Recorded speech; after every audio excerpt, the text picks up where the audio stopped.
On your Wednesday episode of Locked On Raptors, it's Awesome Guest Wednesday as Dan Devine from Yahoo Sports is on the show. We're going to talk about what parts of the Raptors are bringing him joy, Pascal Siakam-related therapy, and of course, the in-season tournament, which is causing all sorts of people to put people in headlocks and whatnot. It's a wonderful thing. It's all coming up on today's show. Thanks for hanging. You are Locked On Raptors, your daily Toronto Raptors podcast, part of the Locked On Podcast Network, your team every day. Hey, what's going on? And welcome to another episode of Locked On Raptors, part of the Locked On Podcast Network, your team every day. It is Wednesday, November the 15th, and I'm your host, Sean Woodley. Been covering the Toronto Raptors now for 10 seasons on various platforms. You can find all my work over on the website that don't work so good at Woodley Sean. You can find the show on Instagram at Locked On Raptors, and of course the Locked On Raptors Discord server, baby. The link is in the description. It's a wonderful community we got building around the show. It's a great place to be in during games and whatnot. You can ride the roller coaster of emotion, much like we did during that very stupid Wizards game on Monday night. The link is in the description. It's free to join. Come hang out in our Discord. You can also find the show for free on your favorite podcast app. Subscribe, follow, rate, review, tell a friend, etc. And on YouTube as well. Subscribe, hit the little notification bell, and you'll get notifications every single time the pod's going live, so you never miss an episode. All right, on today's show, I'm extremely excited because I am joined by one of my favorite people covering the NBA, has long been that, and is frankly one of like the only beacons of joy and happiness sometimes in the NBA discourse. The host of the wonderful Devine Intervention podcast. He's on No Cap Room with Jake Fisher. Does all sorts of great writing over at Yahoo Sports. It's Dan Devine. Dan, how the hell are you? I'm doing well, Sean. I'm also I'm doing well because that energy is fantastic. I'm doing a little worse because now I'm like, that's the level I need to get to in terms of like the professionalism and smoothness of hosting. Like, I'm still new to this. You're true to this. That was incredible to watch, and it's incredible to be here with you. Look, man, I came in thinking I had to bring it a little extra because I always find your intros to kick ass. So now we're just, we're patting each other on the back for how good we are at our jobs. Wonderful. Mutual admiration society never hurt anybody. Let's go. Hell yeah. All right, Dan, we're going to get into a lot today. I want to talk to you about some personal stuff I'm going through with Pascal Siakam and his potential future or lack thereof with the Toronto Raptors. We're going to talk about the in-season tournament, which, as I mentioned off the top in my clunky cold open, it seems to be having the desired effect of making people care, perhaps too much. Draymond Green. We'll get to that as the Raptors get set for their in-season tourney debut on Friday against the Celtics, the lone team yet to play in the in-season tourney. But let's start off. Dan, you begin your podcast, Devine Intervention, talking about the things that you're thankful for, the things that bring people joy in the NBA. I have to ask you, this Toronto Raptors team, they're 5-5. They're not very good on offense. They're very good on defense. They're pretty weird. They got weird, cool players, the fit of which, suspect at best. What brings you joy about watching this Toronto Raptors team? And do you find them to be in any way a joyful team to have on your schedule of games that you got to watch on a given night? I think there's joy in just the new, and I think we reached a point where with the Raptors before, by the end of last season, where it felt like the joy was really drained out of the experience. There was the sense that when you turned on a Raptors game, you were going to see something different, a style that other teams didn't play, a means of scrabbling together an offense that was different than other teams, but had its own sort of unique, fun component to it. And then by the end of last season, it just kind of felt like a real slog. And that obviously was reflected in many of the postseason comments, the preseason comments, the way that the team conducted its offseason, the sense that there was, whether there was who was selfish and who was not, or where the joy went and where it wasn't, and all that kind of stuff.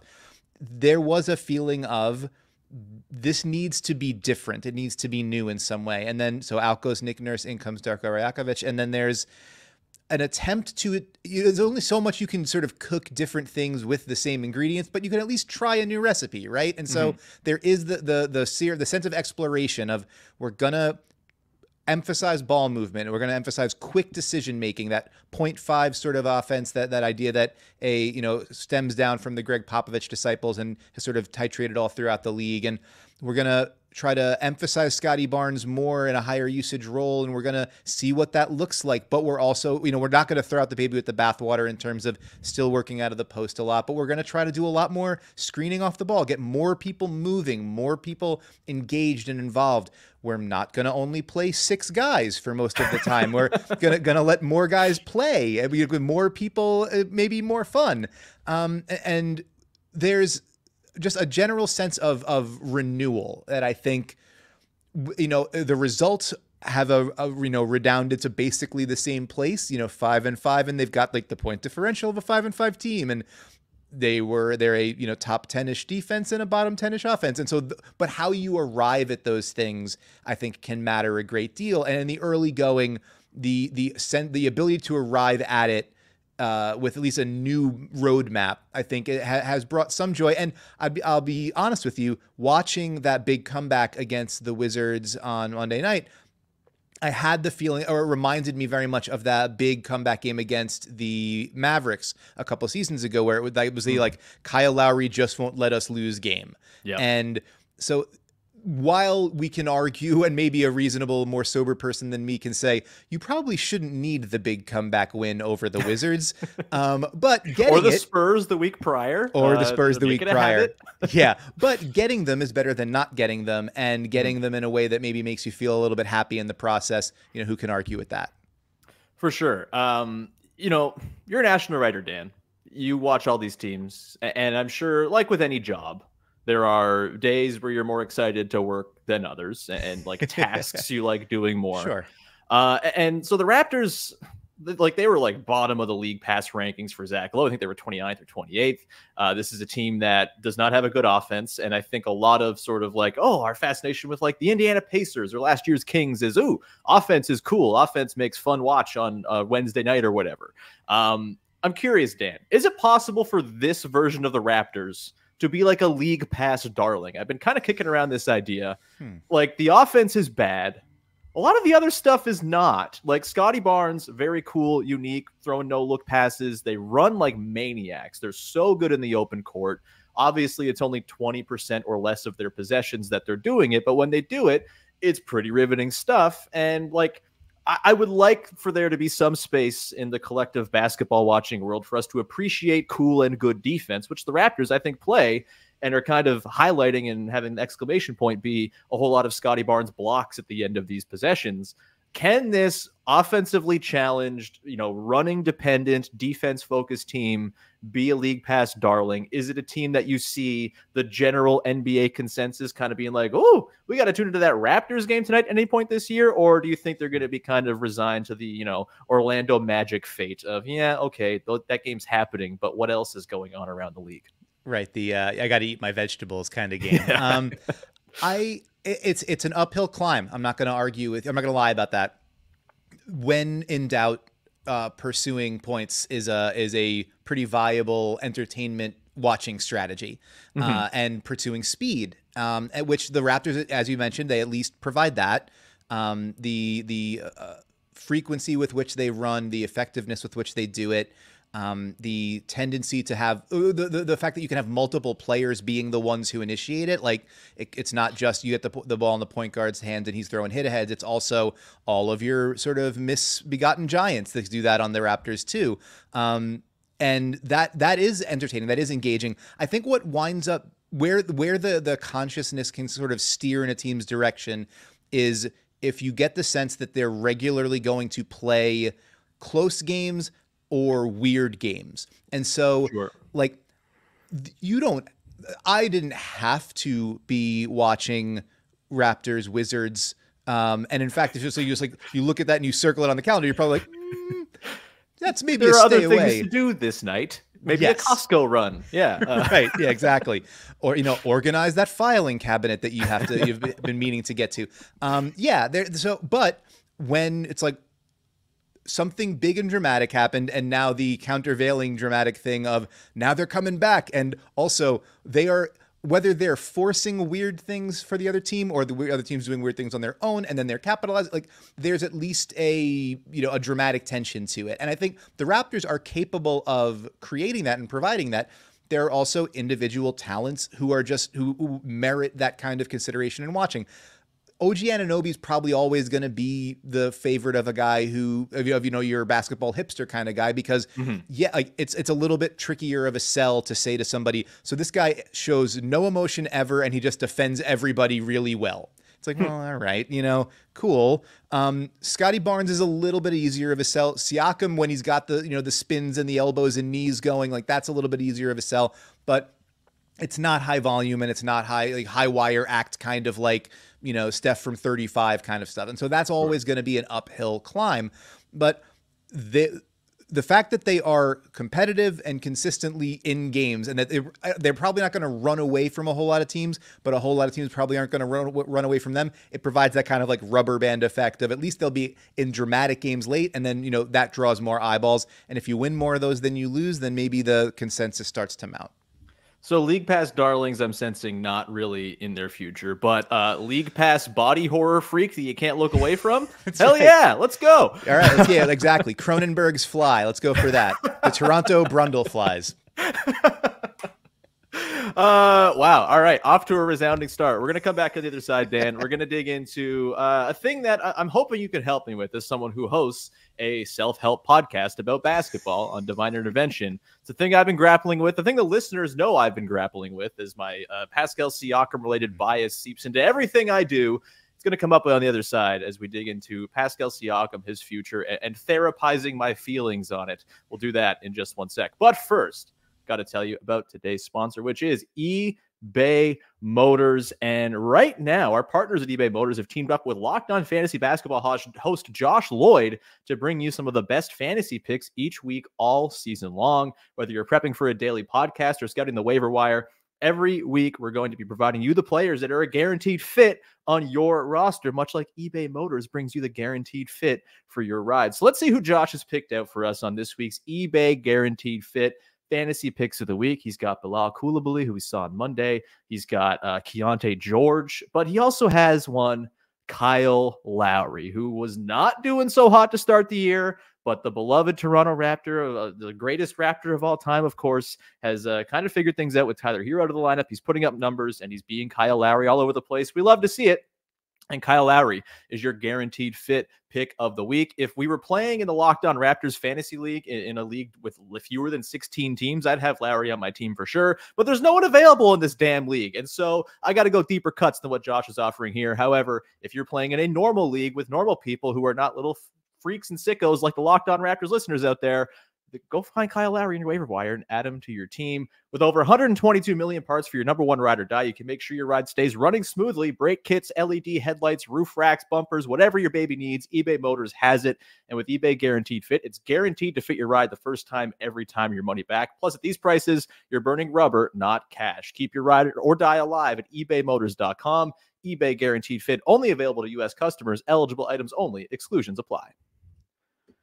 All right, we continue on here with Dan Devine of Yahoo Sports and the wonderful Devine Intervention, which is my new favorite NBA podcast. I love it. Wow. It's fantastic, Dan. I'm so glad it exists. I'm working my way through your episode with Mike Levin from Rights to Ricky Sanchez as we speak right now. It's very good stuff, even though the Sixers, dastardly, we don't like them. Let's dive in to Pascal Siakam, shall we? Devine Intervention is a self-help podcast about basketball, and I thought, who better to help me talk through my Pascal Siakam-related feelings than Dan Devine?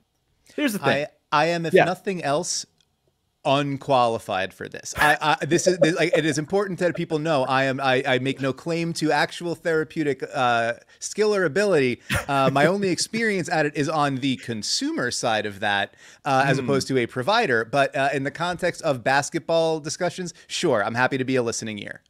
Perfect. Okay, so here's the deal. I love Pascal Siakam. He's one of my favorite Raptors of all time. I love his arc as a player. I like players who it's not always clean for, right? I like the up and down. I like the struggle. I like the fact that the bubble exists in his history as a thing that he had happened and then overcame and then became a two-time All-NBA player. I guess that year he was one, but he's done it once since. He's been very good. He was awesome last season, even though he didn't make All-NBA. I like the arc that Scotty Barnes is on, and I love the idea of the next act of his career being as the sort of properly cast number 2 on a team that has a number 1, which right now looks like it could be Scotty Barnes sometime down the line based on what we've seen so far this year. And look, I'm probably guilty of like wanting to talk that duo into existence. And like, I understand there are fit concerns. I understand there's overlap. I also tend to think that like having talented players on your team is good, and figuring out the talent around the best players is kind of the better way to go. And so I do think there's like a basketball argument for trying to keep Siakam in Toronto long-term. And I kind of think the Siakam Barnes OG trio with the right context around them can be extremely awesome. I also have eyes. I also know that he has not been extended yet. I also know that the tea leaves are suggesting that Pascal Siakam may not be a Toronto Raptor beyond the trade deadline this year if things don't go super well between now and February. How do I grapple with this, Dan? How do you like, I mean, you're a Knicks fan. I'm sure this has happened before to you with like a beloved player who you kind of saw the end of the road coming with. You know, we've seen it happen with Kyle Lowry recently, like the encroaching end of a player's time with the team. It felt like it was happening like a dozen times with Kyle before it actually happened. Right. So it kind of steeled you for the eventuality of it when it went down a couple of years ago. But I'm having a hard time kind of parsing my personal feelings toward Pascal Siakam, my desire to see him be like a long-term forever Raptor, and all of the stuff that suggests that's probably not going to happen. Can you help me kind of reckon with these feelings, Dan? Well, first, I wouldn't be a good listener and faux basketball therapist if I didn't note that in the course of your description of how you were feeling about Siakam and saying you're like the arc of his career, you did slip briefly and say like, and I love Scotty Barnes's arc. And so I think it's worth noting that like maybe at least considering why that might have happened. You know, sometimes a slip of the tongue is meaningful and suggests something. I'm going to go sit on my couch over here. Yeah, if you want to like lay down, just leave the camera, pointed at the back. Is maybe something to consider. I think it's one of the more relatable challenges that fans deal with, that for front offices often. Honestly, I can't even super blame Masai Ujiri and Bobby Webster and company for that. Like they seem to be very reluctant to move on from the guys that got to the top of the mountain with them and for them. And it represents a pretty stark shift. Like there was not that level of sentimentality for DeMar DeRozan, despite what DeMar DeRozan meant to fans and to the organization as a whole. But in pursuit of the grandest glory the sport has to offer, they were willing to jettison him.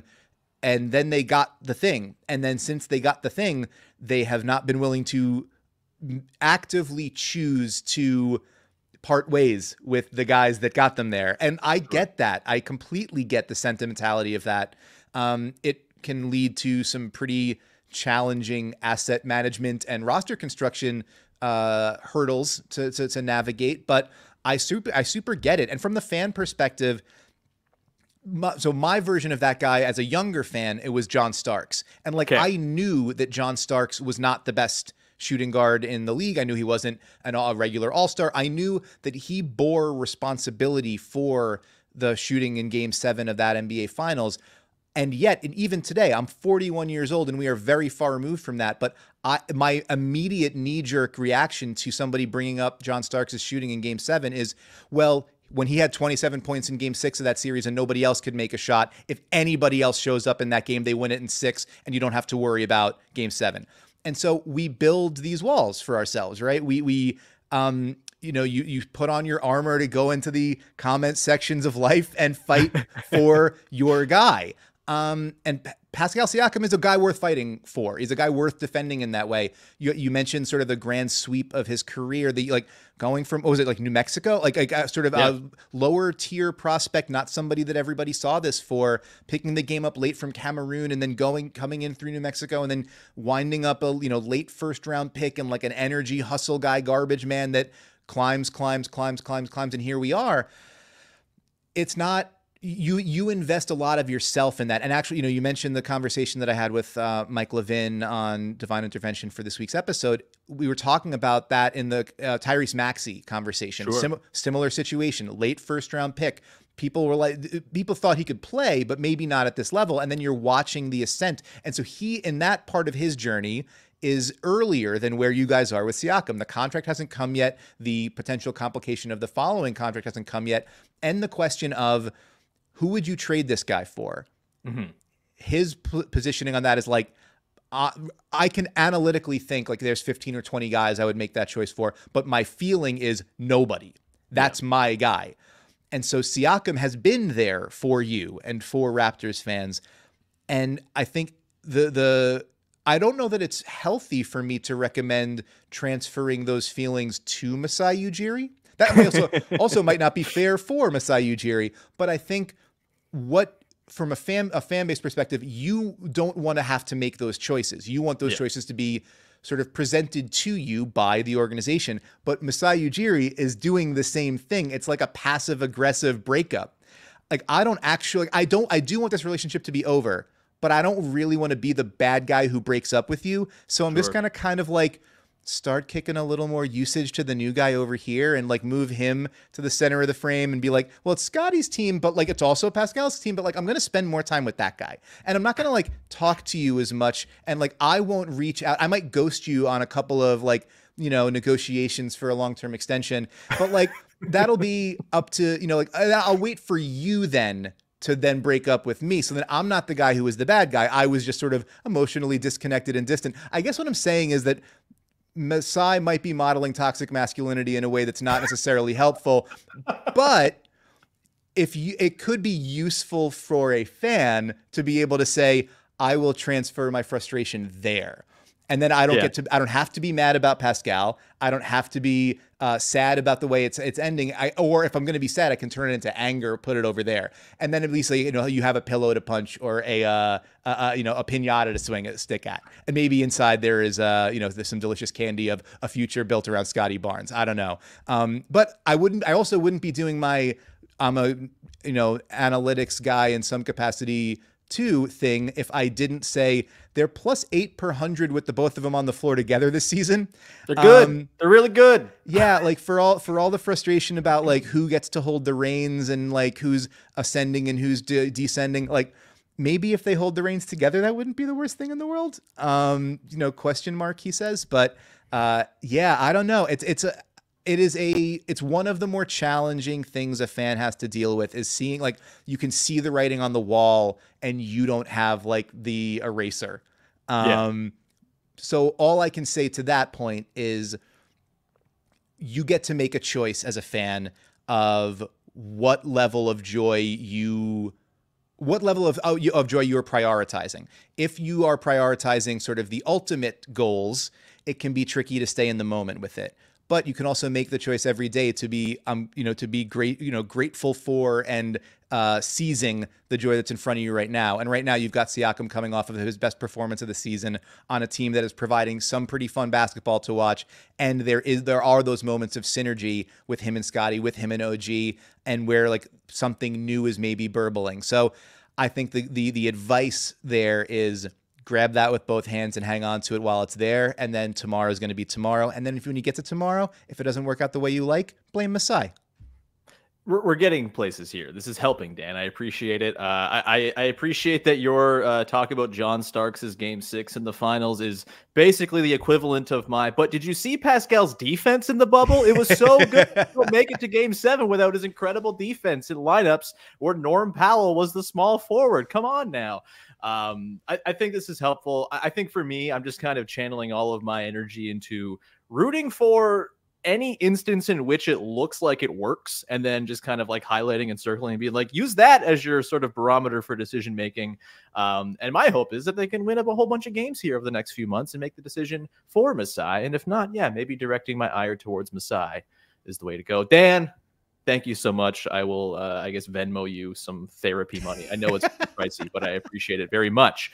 We're going to come back on the other side, Dan, and get into the in-season tournament, which is a thing that I'm very excited to talk to you about because you're a person who likes joy and fun and cool things. And I think the tournament is all of those things. And it's been something I've been kind of championing for a very, very long time. And I'm curious to get a national perspective on it. We'll get to that in just one sec. Before we do, however, got to tell you about Ibotta.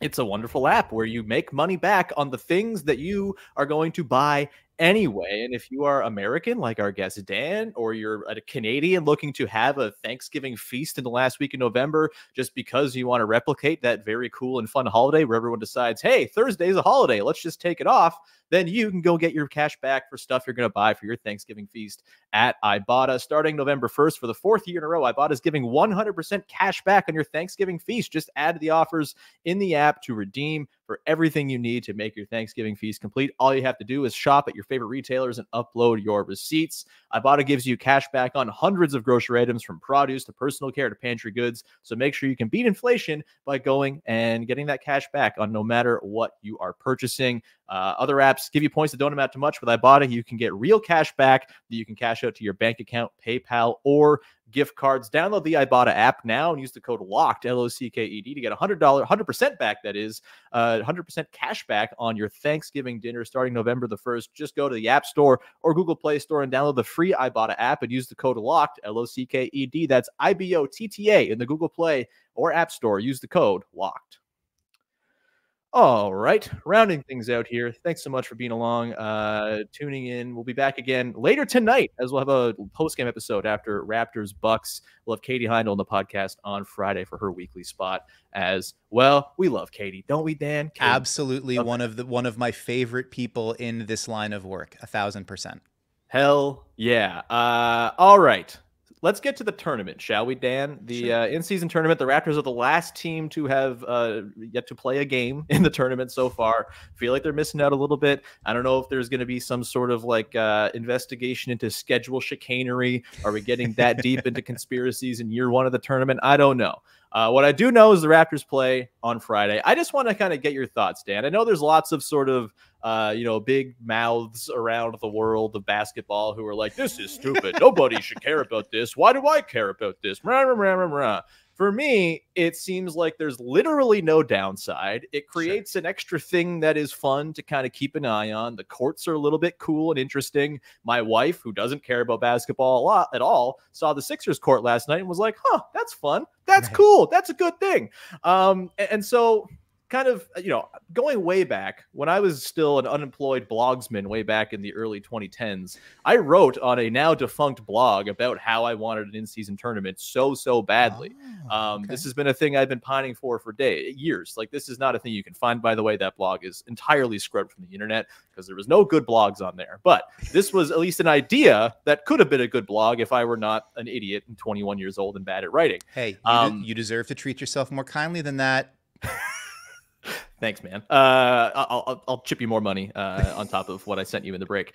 So for me, again, my kind of big thing with this is there's no downside, and it's a thing that makes NBA players seemingly try a little harder, which for me is basically like a golden Oreo. It's an impossible to screw up product, and I am very excited to watch the Raptors take part in the in-season tournament starting on Friday when they play the Celtics. What's your sort of view on it? I think I know where you land on the existence of the tournament, but I want to hear it from your mouth.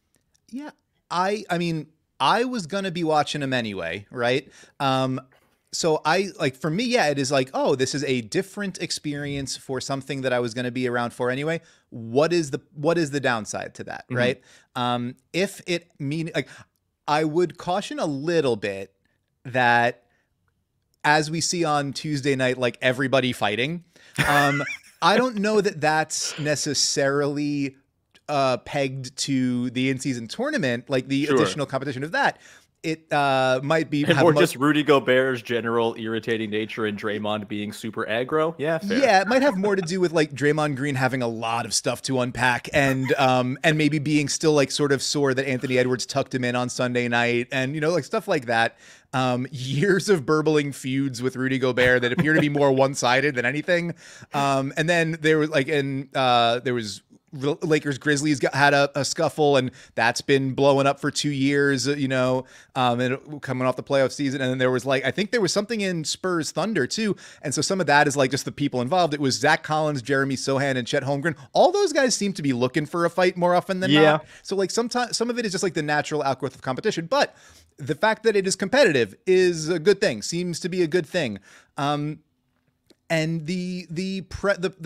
if you've seen some veterans say that the idea of the $500,000 winner's purse is meaningful to them insofar as it is meaningful to the young guys on the team, the guys who haven't made a whole lot of money, or the guys that are coming through on 10 days or whatever. And that I think is cool. The fact that those guys get paid more money doesn't necessarily matter to me as a fan, or that the coaches would make more money it doesn't matter to me as a fan. But if it gives them a reason to care about it more as somebody who's already here caring about it, then what more can you ask for, right? Mm-hmm. So my overarching sort of thought process on this has been, I was somewhat skeptical about the play-in tournament. I've been skeptical about some of the other tweaks and adjustments. And then they have ranged from either I continue to not really care about that, it doesn't negatively impact my life, to it actually improves the product. And so that's a good thing. And I can at least, if nothing else, grant the same grace period to this of let's find out. I don't know. It's not overwhelming to consider, well, okay, these games played on these days matter for a different thing, and eventually it'll be point differentials and yada, yada, yada. Yeah, we'll figure it out as we go. Yeah. And if it means more stuff to pay attention to as you go along and more things to keep track of, there's worse things than that. I sat there on Tuesday night being I need to check out this Hawks Pistons game. Again, that's some of that is you watch your vegetables because you want to make sure you're seeing everybody, but it's also also Asar Thompson is unbelievably cool. So. And here's a quick plug to something. I behind the curtain for all of the listeners, I delayed this recording because I had to finish writing something. I found out last night I had to write a takeaways from the in-season tournament thing, and one of the takeaways is Asar Thompson is everywhere. So that is something that might even be up at yahoosports.com by the time you're listening to this. So plug away there, Dan. But yeah, right. The conceit of, we want to give you as many reasons to care about this as possible. We know you could be doing anything else in the world. We talked about that filing cabinet earlier. Let's find more reasons for you to give a crap and try to and reward you for paying attention. It's not exactly like the Reddit for True Detective or something like that, where we're unveiling Easter eggs, but we're going to reward you for paying attention by having games where people are playing their asses off and really trying. There are worse things in the world than that. So I think the main thing that I'm taking away from it now is I wish you would have left that blog post up, to be able to have called the shot and say a decade ago, I was right. And here I am being proven correct every night that we have every Tuesday and every Friday from now until whenever, the middle of December. I will go and re-up my WordPress subscription as soon as we wrap here, see if I can find the beta of it in the back in some sort of scroll somewhere. Right. Last thing here, obviously the courts are a big thing. I love the courts. They're stupid. They're fun. They're bright. They remind me of the gyms I play pickup at sometimes. OKC in particular. Blue court? Hell yeah. The Raptors, their jersey, we'll show it here on the screen for those who haven't seen it yet. Their jersey and court. The court, I think, looks very cool. It looks like asphalt, basically. I don't love the black and gold color scheme, but for this, I think it works. The jersey, to me, looks like dehydrated pee. I don't love it. I am kind of over the black and gold color scheme in general. This leaves me, and I've been thinking about this for a while, and I'm getting a little hopeful, perhaps stupidly, ahead of next year where it's the 30th anniversary season. Dan, is it time that the Toronto Raptors just decide, you know what? Everyone agrees our original jerseys, logo, and color scheme are awesome. It's universally beloved as one of the best jerseys and whole design situations in pro sports history. The 90s are cool again. People are wearing stuff from the 90s. And I wore a Charlotte Hornets sweater earlier this week that I've had for 10 years and finally felt, you know what? It's back in style. Should they just go back to the originals, Dan? I'm going to be championing this, I think, on the show for quite some time, but it'd be nice to get a national endorsement as well.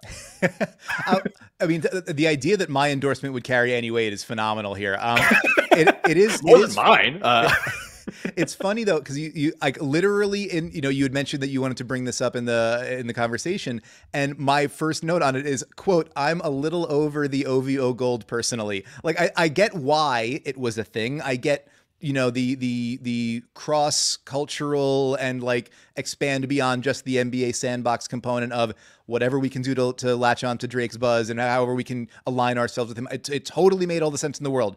But that was a while ago, and it feels a little bit like the juice that was worth the squeeze has already been squoze or whatever, like maybe you could move on from that. And yeah, as you go through and you look at these other courts and these other uniforms, like the Lakers have the purple stripe down the center of the court. The Pelicans have like the neon purple with like the bright green. The Suns leaning into the purple. The Jazz even going with like a light purple look. Like this is the Raptors. Like you guys fathered this. Like this is your like.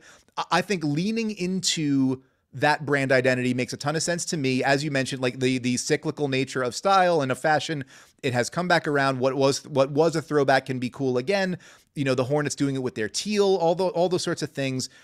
I think there's an appetite for it. And I think there's and also just like a willingness. We shouldn't feel compelled to run away from the things from the past where it's like, well, I feel a little bit embarrassed about that because that was my, toddling adolescence and the way I looked then. You got to love that kid too, man. Like, even if you feel self-conscious about the way he looked in those high school pictures, like that, if not for him, you wouldn't be where you are today. Right. So I think the Raptors reinvigorating that, readjusting to it, committing to it would be a wonderful thing. And it also presents the possibility for a freaking huge dinosaur on the middle of an NBA court, not just a claw with a ball, not whatever, a friggin' huge dinosaur. And I think we could all stand to see more huge dinosaurs in more places in our lives, especially if they are purple or red or something. Like let's get weird with it. And the whole point of this is to make it like unnormal situations, right? So, you have in your back pocket a bright purple color scheme and a dinosaur. Let's get unnormal. I agree. I'm holding up the book jacket from our pal Alex Wong. Yes. Beautiful, prehistoric. I don't read books with the jacket on. I'm not a psycho. The book is in the other room. But yeah, like it's beautiful. It's perfect. And it's purple. And I think everyone bought the book, not just because of the content within, but because it's so pretty on the outside. Let's do it. I'm glad we have one national endorsement. I will work on getting a list of names to send to Nike, to Fanatics, to I guess Masai Ujiri. I don't know. We'll work on it. You're going to get a thick packet of them and just nail it to the door of the NBA offices. Like, like Martin Luther in the 95 Theses, just hammering it into Adam Silver's office door. Also, like, if we're going to take, like, the cynical approach to this, you know how much money they would make off me specifically if all of the stuff was purple again? Like, I feel like that would be replicated over many, many thousands of Toronto Raptors fans. Money's good, right? People like money. People like Dan Devine as well, for good reason. Dan, thank you so much for coming on the show. Those two things always right next to each other. Dan Devine and money right there. Bam. Sean, it's my absolute pleasure. You've been extraordinarily kind to me. The fact that you mentioned earlier that you are enjoying the show. The fact that anybody is listening to a show that has been described, that we decided to describe as a self-help podcast about basketball is beyond my comprehension. That anyone is listening to it is great. That you are enjoying it so much more so. So it was my pleasure to return the favor and to be able to talk with you a little bit today. Yeah, it was awesome, man. Everyone go check out all of Dan's stuff at Your Man Devine on the website that doesn't work, at Yahoo Sports, of course. Lots of writing, Asar Thompson stuff, apparently. Just read everything you can about Asar Thompson. He's Andre Kirilenko with Bounce. It's awesome. Go check it out. Now I'm mad I didn't put that in the friggin' blog post, man. All right, fine. Just edit it in, man. Yeah, I don't. That's right. That's the way it works. That's right. 100%. Either way, it was awesome having you. Go check out all Dan's stuff. You can find me, of course, at Woodley Sean. Find the show on Instagram at Locked On Raptors. Go to Discord. The link is in the description. It's free to join. We got like 250 of you little sickos in there. Come join. They're sickos, but we're among friends with all the sickos. It's a good thing. And it'd be a great spot to be during Raptors Bucks tonight. I'll have an episode dropping tonight after Raptors Bucks as well, so you can keep an eye out for that. And yeah, thanks so much for tuning in. We will talk to you again later this evening. Enjoy the game. Thanks, Dan. We'll talk to you soon. Bye-bye. Thanks for hanging.